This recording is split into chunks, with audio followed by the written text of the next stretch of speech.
इनको नौकरी बदलने में मज़ा आ रहा है और ये सिक्सर पे सिक्सर मारते जा रहे हैं सरकारी नौकरी। हम आपको बता दें ये इनकी छठी सरकारी नौकरी है। मैंने जो नौकरी बदली है वो पढ़ाई के दौरान, मतलब जॉब के दौरान ही बदली है पढ़ाई करके। छोटा मोटा हम लोग कृषक परिवार से आते हैं और शायद इसीलिए हमको कृषि एवं सहकारिता विभाग मिला है, ये हमको बहुत अच्छा लगा। यदि आप, जो लोग बोलते हैं कि थोड़ा सा समय लग सकता है, लेकिन आप यदि अपने प्रति ईमानदार हैं तो आपको सफलता जरूर मिलेगी। ये मेरा एक ही थीम था कि मैं अपने प्रति ईमानदार था, मैं अच्छा कर सकता हूँ। मैं सरकारी स्कूल में 8वां तक बोरा पे बैठा हूँ और खिचड़ी खा के पढ़ा हूँ। और अंत में यही कहेंगे, रख हौसला, वो मंजर भी आएगा, प्यासे के पास चल के समंदर भी आएगा, बैठ कर थक न मंजिल के मुसाफिर, मंजिल भी मिलेगी और मज़ा भी आएगा। आज का दिन झारखंड में बहुत ही ऐतिहासिक होने वाला है क्योंकि 1910 लोगों को जो है जेएसएससी सीजीएल के जो अभ्यर्थी थे उनको आज मुराबादी में सीएम हेमंत सोरेन जो है अपने हाथों से नियुक्ति पत्र सौंपेंगे। यहाँ जितने भी छात्र हैं जो 1910 जो अभ्यर्थी हैं उनकी अलग अलग कहानी है। हमारे साथ इस वक्त जो भाई साहब खड़े हैं इनकी अलग कहानी है। इनको नौकरी बदलने में मज़ा आ रहा है और ये सिक्सर पे सिक्सर मारते जा रहे हैं सरकारी नौकरी। हम आपको बता दें ये इनकी छठी सरकारी नौकरी है। हम इनसे बातचीत करते हैं, क्या कुछ जो है इन्हीं से जानने की कोशिश करते हैं। सबसे पहले अपना शुभ नाम बताइएगा। मेरा नाम हुआ दिलीप कुमार यादव। कहाँ से आते हैं? मैं गिरिडीह जिले के जमुआ ब्लॉक के करिहारी गांव से बिलोंग करता हूं। और अभी आप बता रहे थे ये आपकी छठी सरकारी नौकरी है। कैसा रहा पहले से अभी तक का सफ़र और किन कठिन परिस्थितियों में आपने और आपके परिवार ने जो इस छठे मंजिल पर आप पहुँचे, कैसे पहुँच पाए आप? इसमें सफ़र तो बहुत ही अच्छा नहीं कह सकते हैं, क्योंकि मैंने बहुत ख़राब दिन देखे हैं। तो मेरा मन था कि मैं अपने आप को इस जगह पर ले जाके रखूं जहां से मैं आम समाज का और अपने माता पिता का नाम को रोशन कर सकूं, और मैं एक ऐसे जगह पहुंचूं जहां से लोगों का कल्याण कर सकूं। और मुझे जो अभी पोस्ट भी मिला है वो ब्लॉक वेलफेयर ऑफिसर, प्रखंड कल्याण पदाधिकारी का पोस्ट मिला है। तो मैं बहुत ही गौरवान्वित महसूस कर रहा हूँ कि यहाँ से मैं जो सरकार की स्कीमें हैं उसको ग्राउंड लेवल तक, ग्रास रूट लेवल तक ले जाके पहुंचाऊंगा, ताकि आम लोगों को वो चीज़ सुविधा मिल पाए।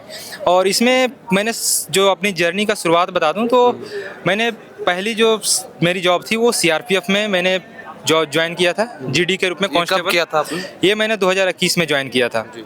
और वहाँ से मैंने ट्रेनिंग की, और ट्रेनिंग करने के बाद मेरी जो पहली पोस्टिंग हुई थी वो जम्मू कश्मीर के पुलवामा में हुई थी। मैंने जम्मू कश्मीर में 1 साल ड्यूटी भी किया हूँ, और वहाँ से मैंने फिर से तैयारी मेरी जारी थी। मैं ट्रेनिंग में भी था, और ट्रेनिंग किस चीज़ की तैयारी कर रहे थे उस वक्त आप?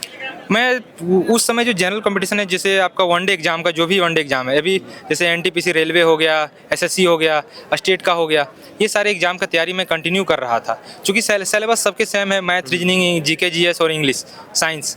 तो मैंने ये सारे सब्जेक्ट को तैयारी लगातार करता रहा था, क्योंकि मेरा ये था फोकस कि ये यदि एग्जाम सेम है, पैटर्न सेम है, सब्जेक्ट सेम है, तो उसकी तैयारी एक एग्जाम की करूँगा तो मैं सारे एग्जाम का तैयारी मेरा हो जाएगा।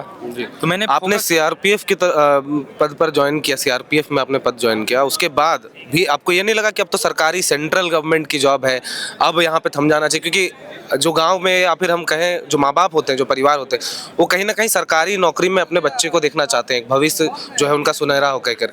आपको सरकारी नौकरी मिल गई, फिर भी वो ललक, वो लालसा क्यों? मतलब क्या आपके अंदर प्रेरणा स्रोत था कि उसके बाद आप दूसरी नौकरी पर गए, फिर तीसरी पर?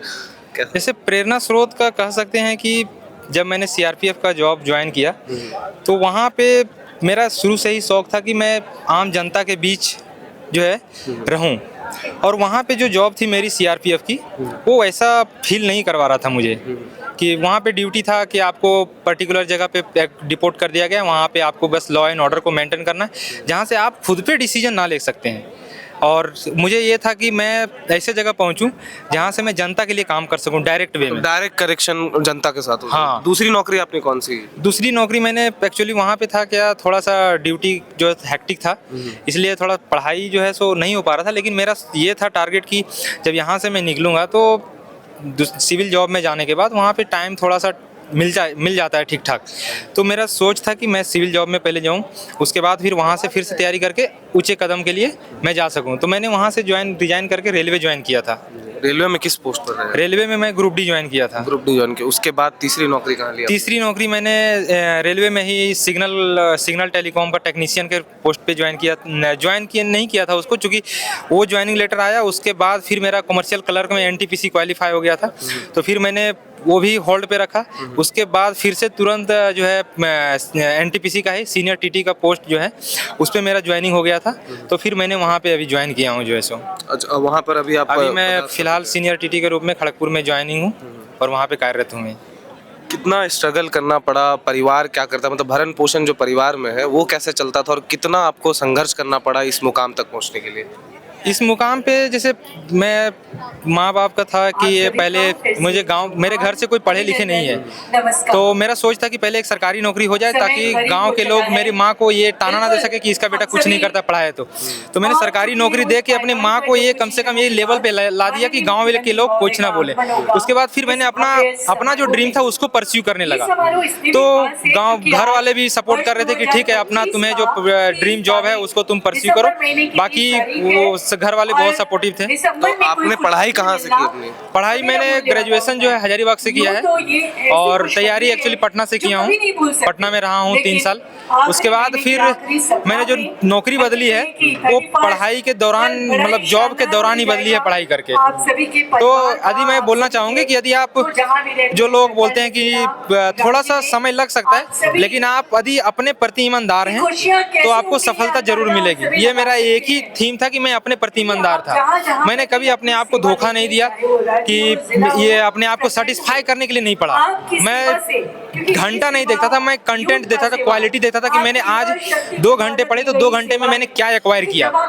ये नहीं कि मैं 4 घंटा बैठ गया उसके अलावा मैंने कुछ पढ़ा ही नहीं, कुछ नहीं याद है मुझे, तो मैं क्वालिटी पे जाता था। कई लोग जो ऐसे छात्र हैं जो तैयारियां करते हैं, हम देखते हैं कि अंततः जो है कि लंबा समय इंतजार करना पड़ता है, कई तरह की परेशानियां आती हैं, कभी पेपर लीक, तो लंबा इंतजार करना पड़ता है, तो थक हार कर जो है सरकारी नौकरी को हाथ जोड़ते हुए दूर चले जाते हैं। आपने बाकायदा ये 6ठी आपकी ज्वाइनिंग है, उन छात्रों से और उन जो बच्चे हैं जो तैयारियां कर रहे हैं, जो युवा पीढ़ी है आने समय में जो तैयारी करेगी और हार मान जाती है, उनसे आप क्या कहेंगे कि उनको मैं यही चीज बताना चाहूंगा कि आप हौसला बनाए रखें और समय लग सकता है, क्योंकि यहाँ पे कट थ्रोट का कंपटीशन है।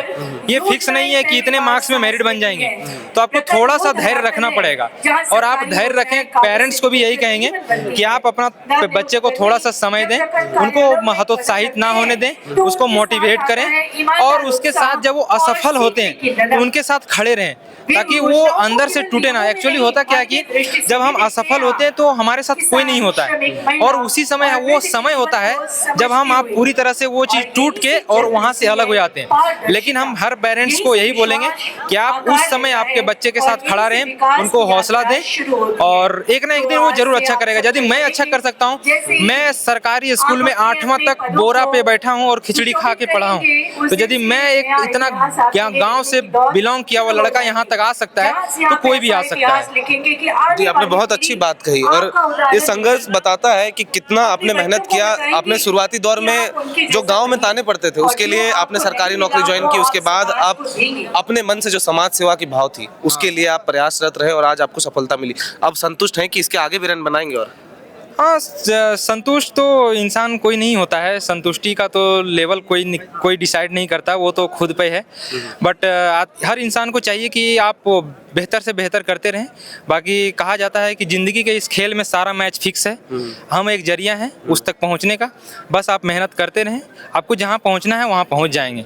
और अंत में यही कहेंगे, रख हौसला, वो मंजर भी आएगा, प्यासे के पास चल के समंदर भी आएगा, बैठ कर थक न मंजिल के मुसाफिर, मंजिल भी मिलेगी और मज़ा भी आएगा। तो ये हमारे साथ दिलीप थे जो गिरिडीह के गांव से आए हैं। इनकी कहानी इतनी थी कि बस ये अपने माता पिता को समाज में एक सम्मानजनक, जो क्योंकि बहुत उम्र हो जाने के बाद अक्सर जो युवा पीढ़ी है उनके माँ बाप को भी ये सुनना पड़ता है कि आपके बेटे जो है इतने उच्च स्तर के पढ़ाई कर ली है, अब नौकरी क्यों नहीं ले पा रहे।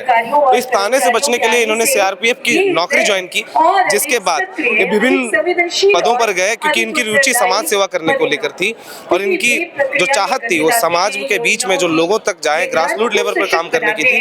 इसको लेकर ये प्रयासरत रहे और आज जो है इनकी नियुक्ति हुई है और अब ये इनका कहना है कि अब ये डायरेक्ट लोगों से मिलेंगे और जो ग्रास रूट लेवल पर काम होता है आम जनता के बीच में, वहाँ जो है ये काम कर पाएंगे और समाज में जो है कुछ बदलाव ले पाएंगे। तो इन 1910 अभ्यर्थियों में एक मेरे परिचित भी यहाँ मिले हैं, अक्षय भैया, अक्षय जी हैं, ये लोहरदगा से बिलोंग करते हैं। इन्होंने जो है काफ़ी स्ट्रगल किया, कभी ये शिक्षक के तौर पर भी इन्होंने भूमिका निभाई, अभी विभिन्न कार्यों में कार्यरत रहे, आज ये अफसर बने हैं। क्या कुछ है बाकी कहानी, इन्हीं से जानने की कोशिश करते हैं। सबसे पहले अपना परिचय दीजिएगा। जी, मेरा नाम अक्षय तिवारी है। मैं लोहरदगा जिले का एक छोटा सा गांव आकाशी से आता हूं और ये 10 सालों का अथक मेहनत का आज ये नतीजा है कि आज हम यहाँ पे आए हैं और माननीय मुख्यमंत्री झारखंड सरकार, इसमें इनका बहुत अहम योगदान रहा कि इतने मतलब। आज आपकी किस पोस्ट के लिए? जी, मैं कनीय सचिवालय सहायक के पद पे मैं आज नियुक्त हुआ हूँ और इसके लिए मैं झारखंड सरकार का तहे दिल से बहुत बहुत धन्यवाद देता हूँ,